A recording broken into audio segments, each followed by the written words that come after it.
Hi, this is me, and I've learned something recently. Dating used to look like this. It was fun, social, people got to know each other.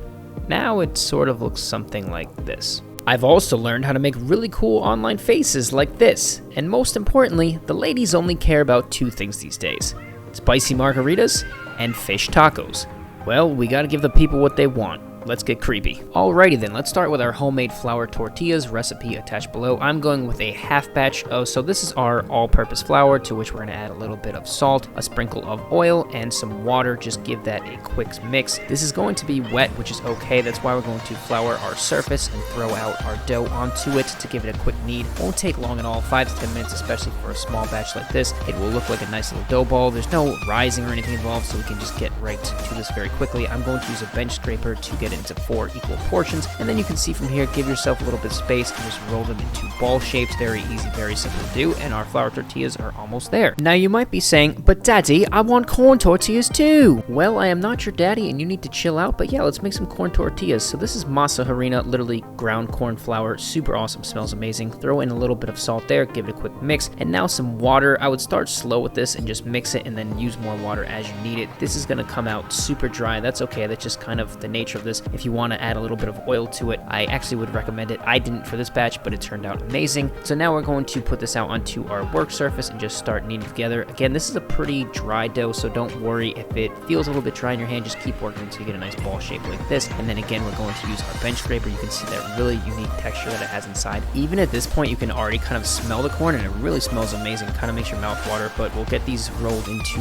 4 balls. And now we're going to give each of these just about 10 minutes to rest. Not a long time at all, but you can see I'm going to put these in a container. You could leave these in the fridge for later if you weren't going to cook them right away. But speaking of cooking them, first we need to get our tortilla shape. I got this tortilla press online. This thing is amazing. It works great. It's like really heavy on both sides, so it just presses down the tortillas perfectly. And all you have to do is just open it up, put down your parchment paper. If you don't have parchment, you can just cut open a plastic sandwich bag. That works just as well. But I have the parchment paper here. Put one on the bottom, put your dough ball, put one on top, and just press the lever down. And it's so heavy that it really does the work for you. And there you can see it peels away very easily, and you have an awesome flour tortilla. Let's run that back again for those of you watching at home. Parchment dough, parchment, press it down, and you have an awesome tortilla. You could bang out a whole army of these in no time. Now the corn is a little bit drier, so it took a little bit more force, but same process. You can see this first time I didn't press as hard, and it looks okay, but it's a little bit thicker than I want, so I'm going to put it back and give kind of a CPR motion to really kind of get dramatic with it. You don't have to get that dramatic, but you can see it got to the thickness that I actually want. Now it looks perfect, so we'll run that back one more time. Parchment, dough, parchment, so it doesn't stick to anything. Press it down firmly, and there you go. You have a perfect corn tortilla. I was storing them like this. You just go tortilla, parchment, and you can just stack these until you're ready to cook them. Speaking of cooking them, this is where the magic happens. I don't have a giant griddle at home, but I do have a frying pan, so I'm going to put that over medium heat and add just a tiny bit of oil. I really thought this was going to get me through all of it, and this was just a tiny bit, which would be perfect. But I'm going to show you the mistake that I made here, and it actually turned out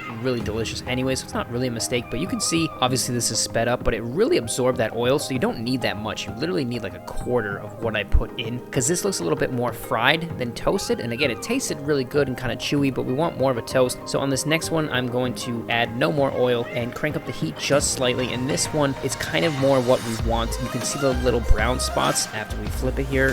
That's what we're looking for. We actually want more of those, so as I progressed, it got hotter and it worked out better, which I will show you momentarily. Now for the corn one, same kind of concept. This is sped up, but you can see it kind of shrinking in the pan. You really want medium-high heat of this. Don't be afraid to crank up your heat a little bit, because you really want to get a nice quick toast, especially on the corn tortillas. Shouldn't take you more than 40 seconds to a minute on each side, if that much. So again, don't be afraid to go low fat and high heat. And you can see here, this is exactly what we're going for. All those nice toasted spots. It's chewy but firm. It's soft, but it's going to be able to support anything you put in it. And these really just came out perfect. So it's kind of like making pancakes. Your first one might not come out great, but just keep going with it. If you see a perfect one online, I guarantee they made about 10 of them just to show you that perfect one. So don't sweat it if it takes you a few tries. I would have liked to got a little bit more toast on these corn ones, but they still smell amazing, turned out great. So now moving on to our fish. I'm going with cod. You could use a variety of fish for this, really whatever you like. I'm going to hit it with a blackening spice. It's got some different peppers in there and some garlic spice, onion spice, obviously salt, just a really good blackening spice. Hit it with a little bit of oil, mix it up, no need to marinate it. You can cook this so quickly, especially with how small they are. So I'm going to throw them in a pan with just a little bit of oil. And again, at this size, I mean, they really won't take long, maybe a minute, minute and a half on each side just to get a nice quick sear on these. You could just cook one big piece of fish and just kind of flake it apart with your fork at the end, but I like those size. Now, because I love to give options, let's go with a second fish. Very quick batter, so easy to do. We can go with flour, cornstarch, and a little bit of baking powder, recipe attached below. Now, anything carbonated, I'm going club soda. You could use beer or anything else, but just start slow with that and kind of whisk it in until you get the consistency of pancake batter. You can always add more liquid, but just start slow with that until it's something like this. Then before you want to put your fish in here, I'm going to get a little bit of flour and cornstarch together, about an 80-20 flour to cornstarch ratio. If you don't do this, your fish just won't really adhere to the batter and it'll just kind of fall off. So I'm going to season it with salt and pepper and then dredge it in this mixture. Get rid of any excess flour before you put in your batter because it will just kind of fall off and make it very floury. But this part is super easy to do. Just don't overcrowd it. Give them a quick flip and make sure they're coated nicely. It's not like you have to let them sit in there long, and this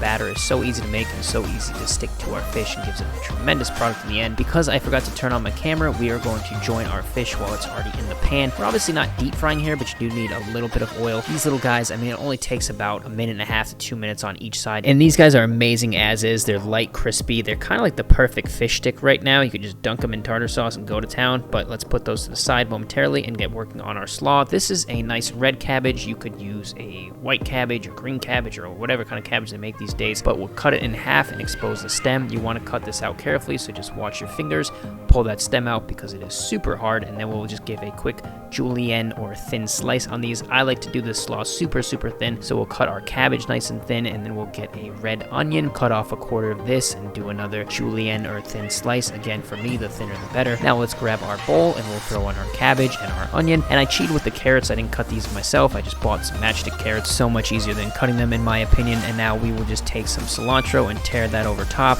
hit it with a little bit of salt and pepper. And I like a little bit of kick, so I'm going to add in a little bit of cayenne pepper. Totally optional, of course. You can make this however you want. I'm going to drizzle in some honey, just kind of help out balance the heat and the acidity. This very subtle sweetness. Tastes really nice, but it's very subtle. Now you're going to need a lot of acidity for this because we're making a slaw, so that's what's going to kind of give it its flavor and kind of soften them, but still have a nice bite. So I'm going to taste it here. Tastes really good, but it needs a little bit more lime juice, a little bit more lemon juice, so I'm going to throw in some acidity. This will develop more flavor as you let it sit, and you can let it sit in the fridge as long as you want. It's going to just really concentrate that flavor for a really nice slaw. So now we're going to go with a very simple pico: tomato, red onion, jalapeno. If you don't like spice, you could use just regular peppers, a little bit of cilantro, season it with salt and pepper, and then I'm going to take lots of limes and hit it with lots of acidity, squeeze it fresh over top, and just the tiniest little drizzle of olive oil just to kind of bring it together and help balance it out. This is super fresh, super light. Give it a good mix. You don't want to let this sit in the fridge too long because it is a fresh pico. We're not making salsa, so I recommend just throw it in the fridge for a little bit to let it chill. Now, last thing we're going to do here is a chili crema. So I'm going to take sour cream because I love it, and then some chili powder. Season this with salt, pepper, and squeeze in a nice lime wedge for some acidity, and just whisk this together. And you can see it just really takes sour cream to another level. Cool color, not too spicy, and will go perfect with our fish tacos. So let's grab our flour tortilla, which I recommend heating up right before serving. Throw in your light and crispy fried fish. Hit it with that chili crema, some nice pico over top, and that is it. With these fish tacos, you want to keep them simple and let the ingredients shine. So now we'll grab our corn tortilla. Again, heat that up. You can flake this fish if you want to, but nice and small pieces. We'll throw that slaw over top. It develops so much flavor from all that acidity. And lastly, just very simple, I like to hit it with a good quality hot sauce. And once again, that's it. Keep the ingredients simple to let them all really shine through. You know exactly what you're eating in every bite, and that's the way I like it. You can see here our finished product. I like to serve them with a little bit more lime wedges. But yeah, I'm really happy with the way that these came out. I mean, the flour tortillas are so soft, so chewy, goes perfectly with that fried fish. These corn tortillas smell amazing, and they're just the perfect canvas for our blackened fish tacos. All that spice and that acidity, it just balances out everything perfectly. So let's grab a wedge or two and just squeeze that over top for a little bit more acidity finish on top. Now I'm gonna grab this corn tortilla, and you can see everything just gets hold perfectly in there. It says eat me,